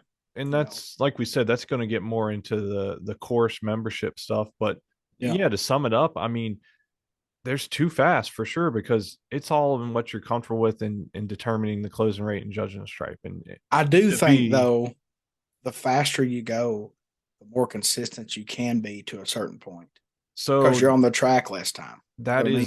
that is actually a fact that I still struggle to wrap my head around it. Yeah. But yes, you're 100% correct, and that's just a fact. There, the faster you are, the more consistent you can You're be. on the track less time for, I That's mean, yeah, all and it boils down to, you actually, can get Dustin. to a point is where traction becomes an issue, you know, that fast, and you maybe haze the tire and being consistent. But if you have a setup that's just gonna hook and go, but it's still fast, man, I swear the faster you go, the more consistent you can be to a point. Well, and that comes from my car experience, but that that's a fact in the car world that they swear by, and it's really well, it's for anything drag racing. The because here's the thing: you eliminate the outside variables, you eliminate wind, you eliminate temperature, like all those Because the variables. time, Yes, exactly. yeah. And all it just literally comes down to time. As Dustin mentioned, as long as you're not battling a traction issue, the less time you spend on the track means the less time you have to have outside variables affect your run. And And that's all also there is to it. fast stuff kind of highlights what I said earlier. Fast stuff don't labor. Like I'm a full believer in a laboring engine is not consistent ever. If you have to work for it and labor, like leaving the line or whatever, it's never going to duplicate itself. But if it's free and happy and just not working that hard to do its job, it's going to be better every time. So then you get something that's fast. Well, we all know that you're just trying to manage power. You're not really using it all, but it ain't got to work for it, and it just leads to being more consistent. There's man, like that's a wormhole. You know what I mean? Like you Oh can yeah. go into that stuff No, I just deep. wanted to touch on it Yeah, just a yeah. I little mean, bit. it's very. I agree 100% that the faster bike has advantage for the fact, especially on non-true start stuff, that you know the other guy can red light and just give it to you, and you ain't even done nothing yet. Right. And that's just a fact. Like we said, Now, if you're have you running without ever? true start, then that's you 100% have an advantage being the faster bike, car, whatever. I've But personally raced people before though. Like just an example, let's say I dial a 560 and they dial a 558. I have personally red lighted and still win because they went so bad red that they still left before I did. You know what I mean? Like I've well, had that yeah. happen to me, you know, like Yeah, if you're dang. close enough, right? Yeah, yeah. So I mean it's kind of like True Start, but it wasn't. They still left before I did, even though I was the slower bike. But um, it's it definitely is an advantage to be faster just for the fact that the old classic saying is you're gonna be the prey than the predator. You know what I mean? Or the predator than the prey. Just because it's easier to look forward for Well, me. No, that and you can't win if you turn it red. I mean, that's it doesn't yeah, I matter mean what you it's do. Well, the example we gave, what was it, episode 2? I won that gamblers race that day and I was not that good, but I was covering the other end of the track. I was yeah, racing really well down track. So it all I had to do was turn it green and then I had options and choices and ways to win. Now, if you turn it red, you've lost. That's yeah, literally it. The race is over before it ever begins. So yeah. It's just like people that worry about racing slow people. I that's the slower bikes don't necessarily bother me. I've seen them before. That's really good. Like the racer just knows how to race their equipment. But they're also I keep in the back of my head that that motorcycle was on the track a long time and it ain't as consistent as mine. You know what I mean? So right. it's just variables and tools and being knowledgeable about everything. But for the most part, if you roll up there with a 1974 Honda Matic, it might be dialed a 1299, but is it going to do it the same? Probably not. So Yep. Yep. but you can bracket race anything. You know, you put a golf cart out there if you know how to bracket race and figure it out. Maybe like it. Remember when Doug Gall beat Ron on the Grom? Yeah. Oh yeah. Yeah. I think Well, Ron was pretty salty about yeah, he still is. that. He's retired and he still is. But Oh, that just shows you that if which Doug's actually was a phenomenal bracket racer, and it don't like if you know what to do and you can ride what you got, it don't matter what you got. Kind of leading toward the point of if you want to build a bike to bracket race. Now Doug's Grom wasn't a normal Grom. It had a 450 motor and stuff on it, and it ran really good. But man, you can roll up to the racetrack on a stop bike, and there's so many people there that'll help you if you have questions. Me and Ben be one of them if we're there. Just have fun. We kind of talked on that last time, even though I was breaking up. Hope we're not now, but have a good time. I'm a believer in, most Americans work, 5 days a week, 6 days a week. Just try to make some time to have some fun with your friends. That's what's important. Yep, for sure. What's going to be the first race for you this year? Do you know yet? I think SDBA is April 1st weekend. Oh wow. I've got a motor that's scattered right now in the garage, and Oh yeah, well you'll have it together probably in 3 days. So well, I can't. So that's a situation that I'm in. I finally got it took care of. So my motor didn't really need anything, but I got to thinking about my rods having like 2,000 passes on them, and I'm talking like 7-second quarter-mile passes or 5/08 mile, 5/10 mile passes. And I thought, man, I'd like to replace these rods. And Hard Times Parts and Services had a hard time finding rods, but I found some, and I have some on order, but they're typical 2021 to 2023 issues. Got to wait. And they initially told me it was going to be like March 23rd, and I said that ain't going to fly. So I'm buying another set, trying to find. I think I found some. I've got it took care of, and I'm gonna put her together, and then I can send my rods off just to get serviced. They do like a service plan that kind of resizes them and make sure they're healthy. I mean, I could probably send it, but I'm the type of guy that I would rather spend, $1,380 on a set of rods now than have to buy cases and a cylinder and pistons and a head when it kicks out the front of the motor. So, well, you stay on top of your maintenance and stuff, so that was just kind of something you had to check off the y'all, list. I get yeah, it. if y'all seen some of the grimy old, papers that I've got where I've took notes on since 2014 on my motor builds, I write down everything because I know I ain't going to remember it a year later, and looking at the motor sometimes don't tell you what you did when you done it. So I have notes, and I know that those rods made a lot of passes, and I'm just trying to be smart about it. And then I have another set on a 5 mil crank that's probably made more passes than those. So yeah, I could Yeah, send them but another year, but I'm like, let's just do some preventive maintenance and replace them and get those serviced, and then I'll have a fresh set to put in the other motor. So that's where I'm at. 10 One 4. box running, it's really close. I could probably make it race ready minus the tank shell getting painted in the front fender within a few days if I wanted to. Hey, make But sure here, you're just kind of getting a little quiet, just letting you know. I turned my head to the left, man. Yeah, you're getting excited. Gonna have to get up on this microphone so y'all can hear me. But the one box, like I said, it's pretty much ready to go, man. Like I just need to. I actually debated on throwing a chain on it and taking down the road because I heat cycle them a lot to seat the rings before I go to the racetrack. I hate a smoking motor, and normally any kind of fresh build, when you rib them, they'll smoke a little bit on the decel until the rings find their home, and that's what I'm almost there now, I think. But I might take it down the streets and air out a little bit and seat them rings. If it quits raining, it's like a swamp around here, but Yeah. a cold one too, cold swamp, like a solid 40 degrees all the time type deal. I feel like we're in the movie Twilight. Ain't no vampires yet though. No, I figure. I mean, I know we talked a little bit about some kind of halfway race plans this year, but I figured it'd be good to check in and see Yeah. when you thought you was going to break out and get to the track. I mean, I'll be realistically as soon as Knoxville Dragway opens for a test and tune, I'll be there. I don't know when they're planning to open for the first test and tune. It probably just weather permitting type deal. Mm-hmm. But if they post it on a Monday, let's just say this Monday coming, that they were going to try to open next weekend for a test and tune on a Friday night, I would probably be without a tank shell in the front fender testing my motorcycle. Just because I don't need none of that stuff, and I could actually, figure it out. I don't have to have that stuff to make passes to break a motor in, and it's just part of my deal. Like very meticulous on how I break my motors in and make them happy. And I'm ready. Like I've been, looking at videos of racing the past few years, and talking to you even gives me like the itch.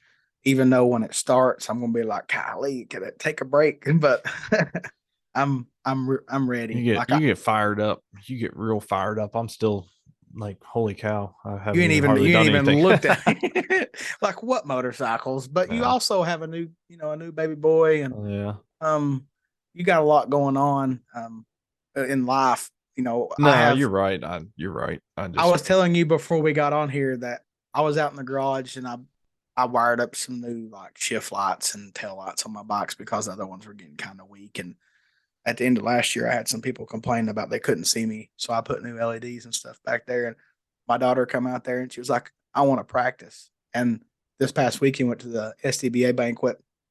We had a practice tree race, so my kid's never done that, but I bought her in it just so she could have some fun. And she actually done pretty good. She lost first round, but she was like 0405 to lose, which is pretty good for somebody that's never done it before. And Yeah, for sure.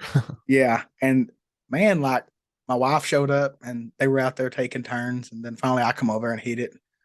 And I was like, I'm just gonna hit it easy. And I hit it, and she's my kid's 002 on me on a practice tree. And I had so much joy. I was like, man, it's like, all right, I'm serious now. That's Now awesome. the next hit I cracked her, but I That's messed up.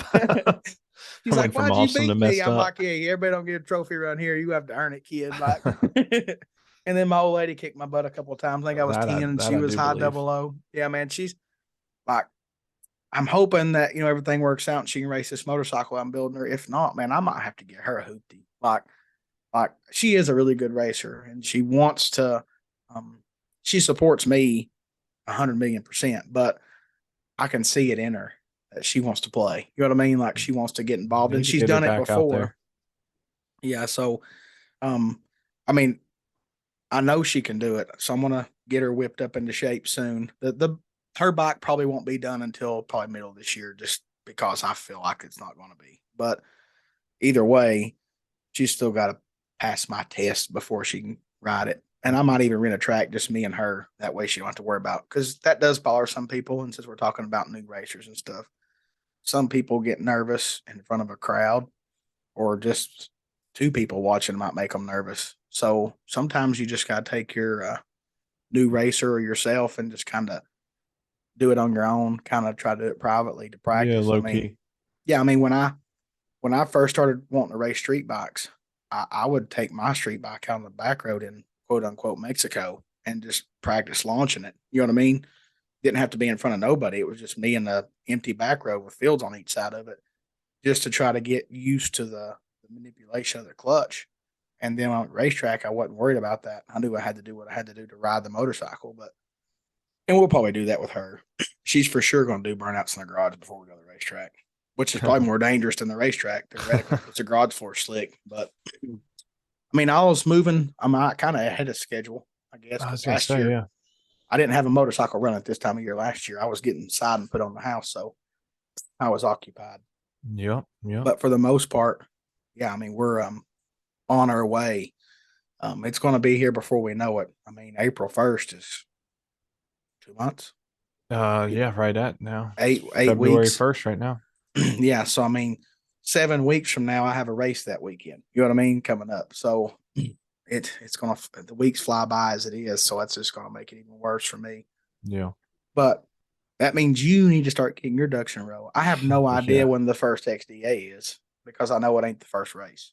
So I It's don't. I'm looking, it's April 21st, 22nd. Yeah. So that possibly could be my second race, if not third. I Yeah, will, of course, go play that'd be around the my local first track. race. Yeah. So I no, don't know. you need to I might do something else. We'll you see. need to go test and knock the cobwebs off a little bit. Um, I might be testing 460 bikes. So, let's talk about that. Everybody probably knows it that's on Facebook or man, whatever. I was getting ready to shut this thing down. Well, we got a minute, right? So, our host Ben Knight is going to be dipping into the FO60 world. He's going to be riding a 460 bike. Well, actually, he's going to test it and then decide, I guess, because so 560. 460 and I forgot about that, but that's cool. It's going to be a new experience for you. Kind of a little bit like excited for you because I know it might take you off the game and the other stuff and give me a chance, you know. Shit. I don't think you were worried or needing that. Yeah, so basically Boo Brown called me up and he's like, "What do you think about riding a 460 bike?" And I was like, "I don't know. I mean, I guess I'd do it." Where are you going with this? So we got to talking, and he was actually with John Hall at the time, and they were both like, "You could do it." I was like, "Well, I mean, I don't know. I've ridden bar bikes, but not as I don't have a ton of experience doing it." Long story short, they're like, "Well, here's the deal. They're like, Mac's building a brand new bike, Mac McAdams. And for those of y'all that know Mac, which probably most of you do, Mac stuff is top notch. I mean, like, his shit is so nice that I don't even go near it because I'm afraid, like, I don't know, like just looking at it, it might get scratched or something. Now you're gonna be worried about your zipper scratching the gas No, tank. no shit, like literally. So they're like, "Well, Mac's got this new bike building and he needs somebody to ride it." And I was like, "Well, what do you mean need somebody?" So basically it is a partnership with Mac.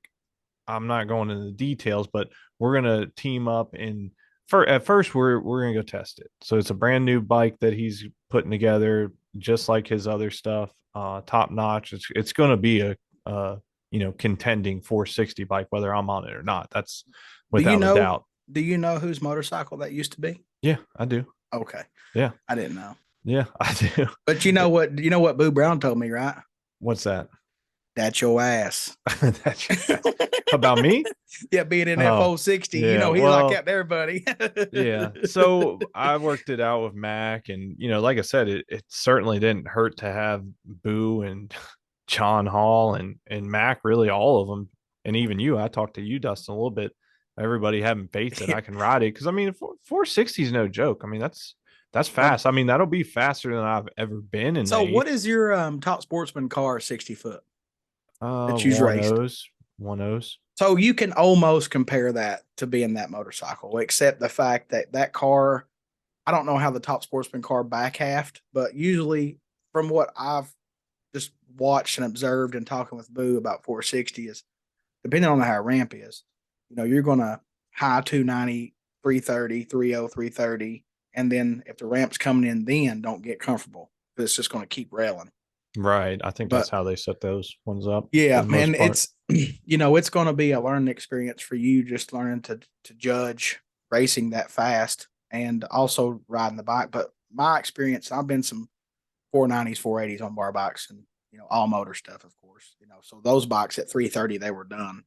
But you just point them straight, man, and they go that way. You drive with your legs, you'll be fine. I'm Yeah. excited to see Well, you do something new so that's what I because told Mac. I said, "Look, let's just when it's done, let's go to the track. You get on it, test it. When you're happy with it, I'll get to testing. And if we think that I'm doing a good job, then we'll go forward and we'll hit some of these races." So yeah, yeah, I mean, the plan is we think that things are going to be fine, and I'll get used to it. And I mean, the other thing is honestly, I just yeah, I'm excited, but I also want to just have that desire. Like I want to get on and be like, man, this is cool. This is badass. So like I want to ride this some this year. So we're basically gonna go test and yeah, go from there. Hopefully run some, if maybe the whole 460 series at XDA this year. So that was exciting. Yeah, that was I was unexpected. Had no plans to even at, attempt to run 460. So we'll see how that goes. at some point when I'm ready to retire from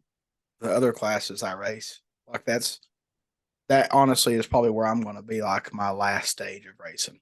Like I feel like it's my last class on my bucket list that I can physically do. Like I can't race pro street, I can't race all the bulls classes because I'm too heavy, and I'm on a diet now, and it's working but not efficiently for me. But um, that's a bucket list class for me. But I know that I can't do it no bar.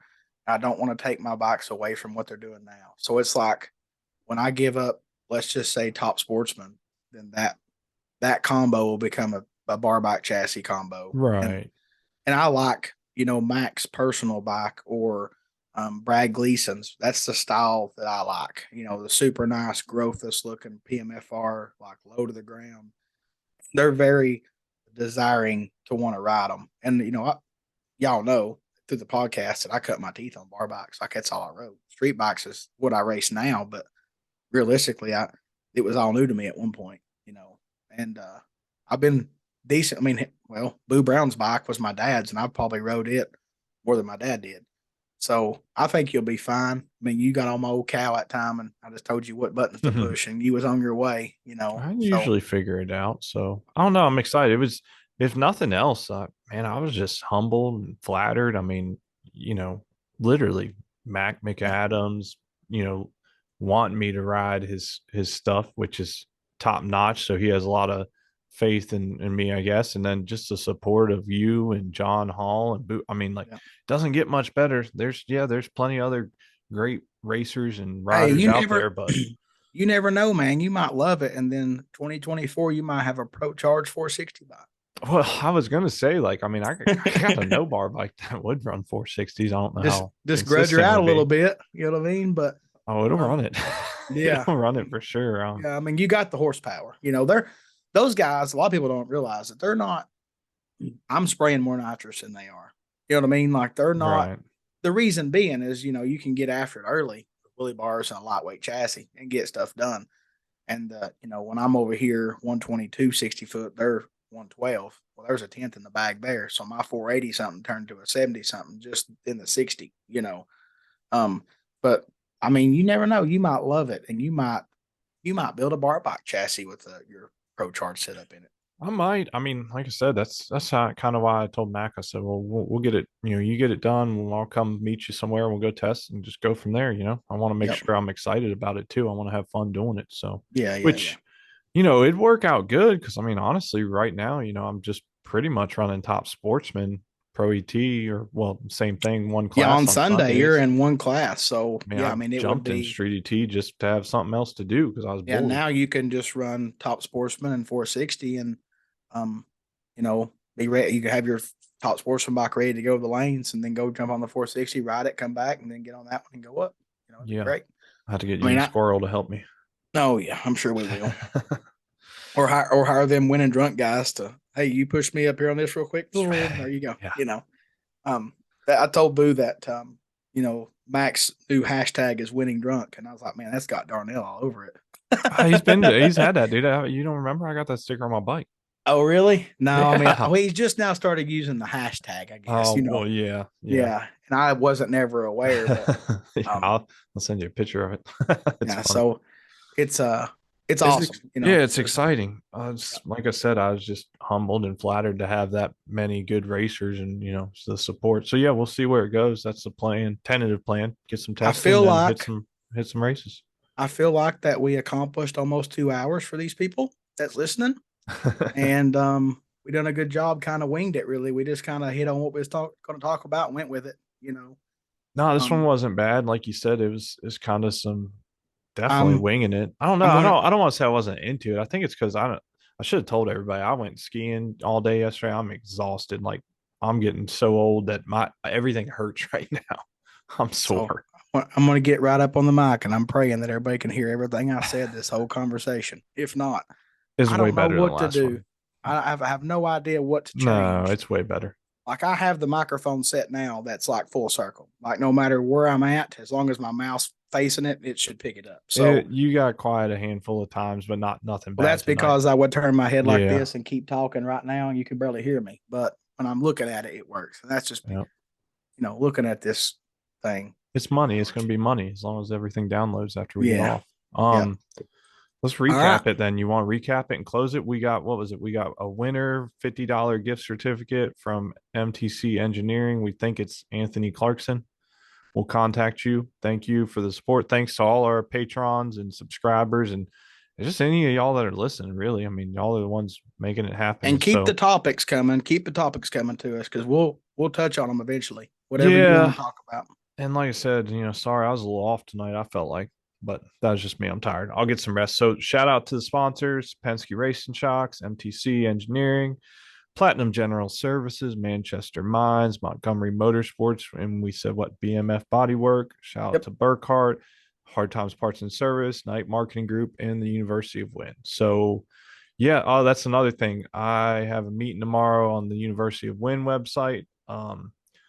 I don't want to say it's done, but this should be kind of the final step in the layout, and then I can start getting everything in it. So, ah, still trying to get it going by March 1st. It might be a little hard, but we'll keep everybody updated. So, if They go, nothing else, we'll have the website up and running soon. they'll get it when they get it. Yeah, but I want them to get it so that they can learn I and take know. advantage of it before the season starts. But the backup plan, I talked with Dustin. It's basically, if I have to, I think we'll push it to April 1st, which will still kind of get most everybody before they're really going in the season. But Yeah, ideally, I want it to launch around March 1st. But we'll see. I mean, it's got to make sense and it's got to have all the content that's needed for y'all to learn. So for sure. that's it, man. All right. All right, Well, guys.